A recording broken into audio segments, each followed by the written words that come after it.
बात रक्षाबंधन की करते हैं। दरअसल रक्षाबंधन के त्योहार पर सरकार ने बहनों को फ्री बस सेवा की सुविधा तो दे दी है, लेकिन उससे एक दिन पहले बस स्टैंड पर उनको घर जाने के लिए जद्दोजहद करना पड़ रहा है। भीड़ इतनी है कि बसों का घंटों इंतजार करना पड़ रहा है। 4 तस्वीरों में देखिए। पहली तस्वीर राजधानी जयपुर की है। यहाँ बहनों को बसों के लिए घंटों लाइन में खड़ा होना पड़ रहा है। तो अजमेर का भी यही हाल है, जबकि भरतपुर और बूंदी में भी बस स्टैंड पर भारी भीड़ है।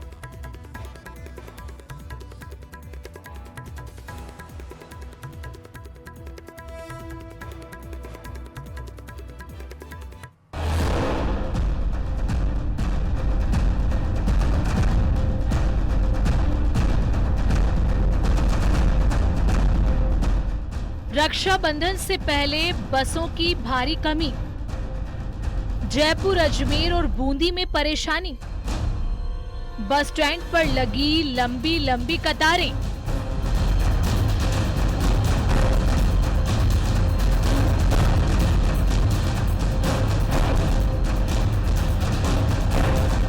ये 3 तस्वीरें बयां कर रही हैं कि बहनों को अपने भाइयों की कलाई पर राखी बांधने की कितनी बेताबी है, लेकिन बसों की कमी उनके हौसले पस्त कर रही है। बस स्टैंड पर भारी भीड़ है, जिसके चलते उन्हें परेशानी हो रही है। बसों के इंतजार में लोग प्लेटफॉर्म पर खड़े हैं। टिकट काउंटर पर भी भारी भीड़ है। ये तस्वीरें हैं जयपुर के सिंधी बस स्टैंड की, जहां हालात का जायजा लिया न्यूज़ 18 संवाददाता अरबाज अहमद ने। रक्षाबंधन पर राजस्थान रोडवेज में दावे किए थे कि बहुत अच्छी व्यवस्थाएं की जाएंगी, महिलाओं को मुफ्त बस सेवा होगी और जो यात्रियों के लिए अतिरिक्त बस सेवाएं लगाई जाएंगी। लेकिन हाल आप देख सकते हैं कि टिकट विंडो पर घंटों से लोग परेशान हैं, बदहाल हैं, पसीने के अंदर, धक्के के अंदर महिलाएं इंतजार में हैं कि उन्हें टिकट मिल जाए, बस मिल जाए। ना तो बस का कोई इंतजाम हुआ है, ना ही टिकट का कोई इंतजाम हुआ है। सुबह से भूखे प्यासे लोग यहाँ पर लगे हुए हैं। महिलाएं त्योहार मनाने के लिए अपने घर जाना चाहती थी, लेकिन यहाँ पर एक तरह से हॉस्टाइल होकर के रह गए। ना टिकट की कोई उम्मीद नजर आ रही है, ना ही बस की कोई उम्मीद नजर आ रही है। और राजस्थान रोडवेज के जितने भी दावे हैं खोखले होते हुए नजर आ रहे हैं। आप कब से लगे हो कतार में और कब कहाँ जाने का है? तो अभी कोई उम्मीद नजर नहीं आ रही। देखेंगे आप अंदर जो कर्मचारी बैठे हुए हैं वो नॉन स्टॉप अपने काम को करने की कोशिश भी कर रहे हैं, लेकिन जितनी भीड़ है, 40 बस एक्स्ट्रा लगाने की यहाँ पर अभी बात कंडक्टर के द्वारा कही गई थी, लेकिन ना तो वो बस नजर आ रही है, ना ही वो इंतजाम नजर आ रहे हैं। यहाँ पर विंडो पर जो लोग मौजूद हैं उनसे बातचीत करने की कोशिश करते हैं कि क्या इंतजाम है, क्या तैयारियां की गई हैं, किस तरह के जो है इंतजाम यहाँ पर किए गए हैं। बूंदी रोडवेज बस स्टैंड पर भी रक्षाबंधन से पहले भारी भीड़ देखी जा रही है। नैनवा, इंदरगढ़ और कोटा जाने वाले रूट पर बसों की भारी कमी है। कई लोग घंटों से इंतजार कर रहे हैं, लेकिन बसें वक्त पर नहीं पहुंच रही हैं और जैसे ही बस आती है फौरन फुल हो जाती है, जिससे महिलाओं और बच्चों को सफर में दिक्कत का सामना करना पड़ रहा है। रक्षाबंधन का पर्व है। रक्षाबंधन के पर्व को देखते हुए यात्री भार भी रोडवेज पर बढ़ रहा है। ऐसे में अगर बात करें रोडवेज बसों की, तो यहाँ पर हालत ये है कि नैनवा इंद्रगढ़ जो रूट है, इस पर बसों की कमी होने के चलते यात्रियों को खासी समस्याओं का सामना करना पड़ता है। लगभग 2 से 3 घंटे हुए यात्री इसी प्रकार यहाँ पर बस का इंतजार कर रहे हैं और यात्रियों को खासी समस्याओं का सामना करना पड़ रहा है। रोडवेज को ये सुविधा करनी चाहिए थी कि भाई बहन का जो रक्षाबंधन का त्योहार है उस पर यात्रियों के लिए अतिरिक्त सुविधा करनी चाहिए थी, लेकिन नहीं हुई है। कुछ यात्रियों से हम बात कर लेते हैं। कितनी देर से आप इंतजार कर रहे हो यहाँ बस का? ये घंटों। अच्छा, बसी को ना? बसी बनाल। आपको कितना टाइम हुआ यहाँ? अभी आए। अच्छा, देखिए लगभग ये कहा जा सकता है कि यात्री यहाँ पर बसों का इंतजार कर रहे हैं। कुछ और भी यात्री है। आप कहाँ जाओगे? इंदरगढ़। कब से इंतजार कर रहे हो? आधा घंटा। आधा? बस ही नहीं आ रही? बस नहीं आएगी। आई थी लेकिन बस ज्यादा भरी हुई थी। अच्छा, तो हम बैठे नहीं, क्योंकि बच्चे साथ में थे, परेशानी आती। कितने घंटे से इंतजार कर रहे हो यहाँ? 1.5-2 घंटा हो गया। अच्छा, बस ही नहीं आ रही? हाँ, बस कटी एक डेढ़ बटे बढ़ के चल गई। अच्छा, सुबह से एक ही बस आई? नहीं, मैं आया था कोटा से। अभी एक बस लागी थी, भीड़ बढ़ के भर गई तो मैं लटके भी नहीं जा सका। उधर अजमेर के केंद्रीय बस स्टैंड पर त्योहार से एक दिन पहले ही यात्रियों की भारी भीड़ है। लंबी लंबी लाइनों में यात्री खड़े हैं, कई घंटों तक इंतजार कर रहे हैं, लेकिन बसों की कमी और व्यवस्था के अभाव में उन्हें परेशानी हो रही है।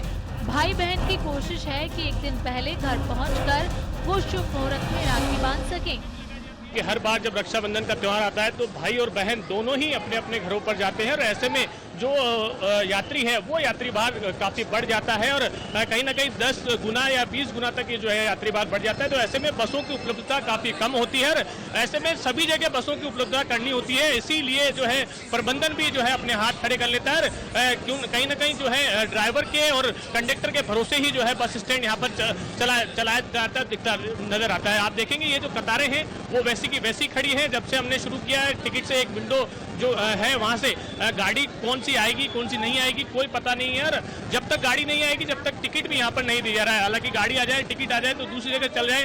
तस्वीरें आप देखेंगे कैसे लटकते हुए जो लोग हैं वो यहाँ पर दिख रहे हैं और मजबूरी में क्योंकि उनको घर जाना है। जो बहनें हैं वो प्रयास कर रही है कि बस में घुस जाएं। रक्षाबंधन का त्योहार भाई बहन के रिश्ते की डोर को मजबूत करता है, लेकिन बसों की कमी और अव्यवस्था ने यात्रियों के चेहरे से त्योहार की खुशी कम कर दी है।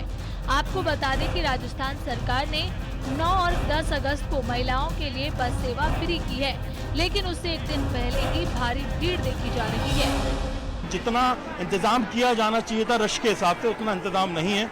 लोगों की भी हालत ख़राब है। कई घंटों तक इंतजार करने के बाद में टिकट मिल रहे हैं, बसों में जगह नहीं मिल रही है।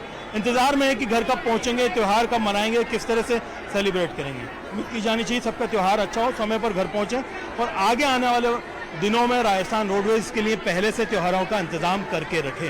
कैमरा पर्सन अविनाश के साथ में अरबाज अहमद, न्यूज़ 18 के लिए जयपुर से। और सीकर से कांग्रेस की करते हैं। दरअसल राजस्थान कांग्रेस के प्रदेश अध्यक्ष गोविंद सिंह डोटासरा दिल्ली के दौरे पर हैं और इस दौरान उन्होंने प्रदेश प्रभारी सुखजिंदर सिंह रंधावा के आवास पर मुलाकात हुई और दोनों के बीच में बताया जा रहा है संगठन और आगामी गतिविधियों को लेकर चर्चा हुई है।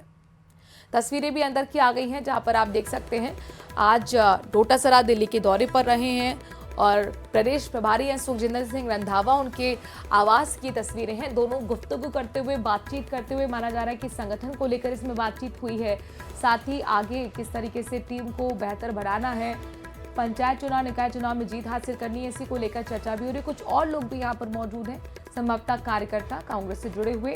तो राजस्थान कांग्रेस से जुड़ी हुई ये बड़ी और अहम खबर दिल्ली से निकलकर सामने आई है। संवैधानिक संस्थानों का दुरुपयोग हो रहा है, ये आरोप लगातार चल रहा है बीजेपी का, वो संवैधानिक संस्थाओं के दुरुपयोग, जिसमें अभी जो राहुल जी ने कल बोला है कि किस प्रकार वोट की चोरी हो रही है और किस प्रकार से वोटर लिस्ट में ही धांधली हो रही है, फर्जी वोटों के आधार के ऊपर सीटें चुराई जा रही हैं और देश में सत्ता में ये लोग आ रहे हैं। तो ऐसे में राजस्थान में भी ये SIR कर रहे हैं और अभी पता चला है कि राजस्थान के विधानसभा चुनाव हों चाहे दूसरे 3-4 स्टेट के हैं, उनकी वेबसाइट चुनाव आयोग से ही उनकी डाटा ही गायब कर दिया गया है। तो ये बड़ा गंभीर विषय है, इसलिए आगे ये गड़बड़ नहीं कर पाएंगे, इसके लिए हमने PLA बना करके और हम निगरानी करेंगे।